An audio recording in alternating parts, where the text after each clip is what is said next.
കൂട്ടുകാർക്കെല്ലാം സുഖമാണോ? ഇന്ന് ഞാനൊരു പുതിയൊരു വീഡിയോയുമായിട്ട് നിങ്ങളുടെ മുമ്പിൽ എത്തിയിട്ടുണ്ട്. എല്ലാവർക്കും പുതിയൊരു വീഡിയോയിലേക്ക് സ്വാഗതം. ഇന്ന് പുറത്ത് കുറച്ച് ജോലികളുണ്ടായിരുന്നു. അപ്പോഴേ എനിക്ക് അടുക്കളയിൽ വന്ന് കഞ്ഞിയൊന്നും ഇടാൻ സമയമില്ലായിരുന്നു. അപ്പോഴേ ഞാൻ പുറത്തെ ഒരു അടുപ്പ് കൂട്ടി അവിടെ കഞ്ഞി ഇട്ട്. അപ്പം പുറത്തെ ജോലിയും എനിക്ക് ചെയ്യാമല്ലോ. അതൊന്നും ഞാൻ ഈ വീഡിയോയിൽ ഉൾക്കൊള്ളിച്ചിട്ടില്ല. കാരണം പുറത്തെ ജോലികളൊക്കെ ഞാൻ വീഡിയോ ഇട്ട് കാണിക്കുമ്പോൾ ചിലർക്ക് അതൊന്നും ഇഷ്ടപ്പെടില്ല.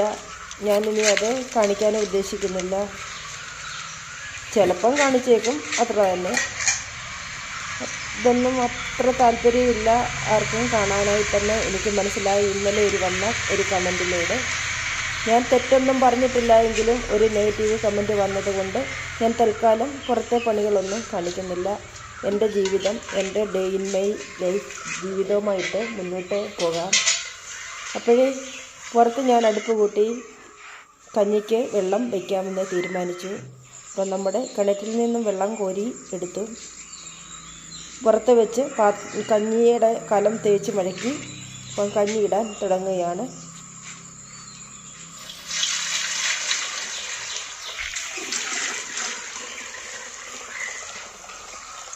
ഇപ്പോഴേ നമ്മുടെ ഈ കിണർ വർഷങ്ങളുടെ പഴക്കമുണ്ട്. അതായത് ഏകദേശം 28 വർഷങ്ങളായി ഈ കിണർ വെട്ടിയിട്ട്.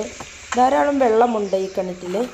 ഇപ്പോൾ തന്നെ ആണെങ്കിൽ ഏകദേശം 2 ആൾ വെള്ളത്തോളം ഉണ്ട് ഈ വേനൽക്കാലത്തും.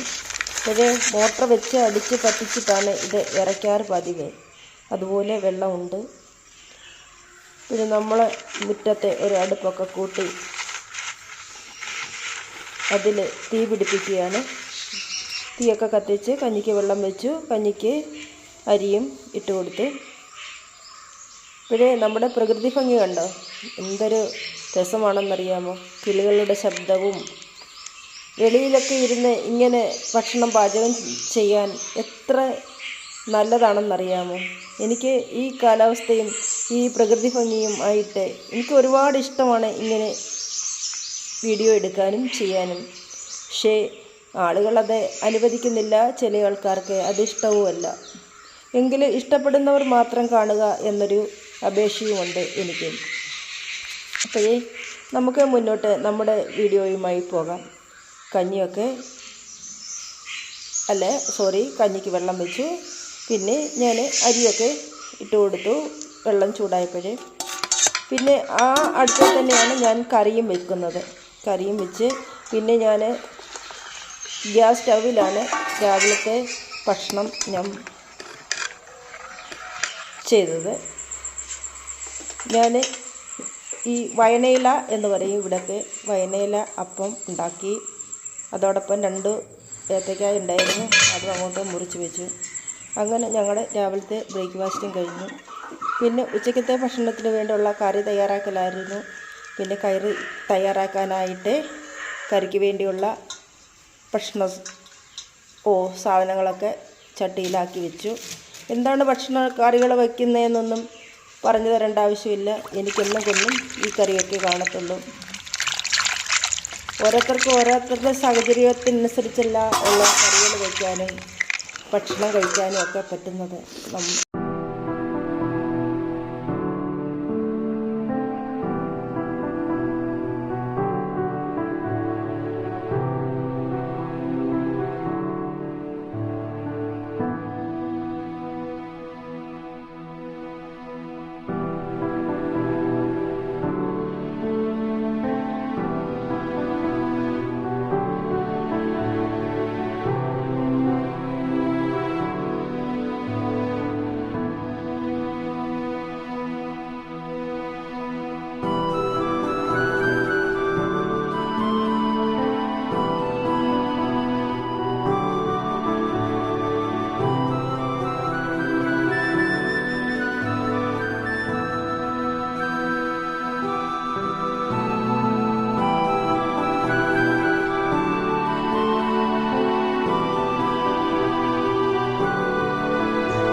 ചർച്ചിന്റെ ക്രിസ്മസ് പുതുവത്സര ആശംസകൾ. ചന്ദ്രനും താരങ്ങളും തെളിയുന്ന ശീതളരായി ലോകത്തിൻ പാലകനായി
ദാവീദിന്റെ പട്ടണത്തിൽ നമുക്ക് ജനിച്ചിരിക്കുന്നു. Hallelujah, hallelujah, hallelujah.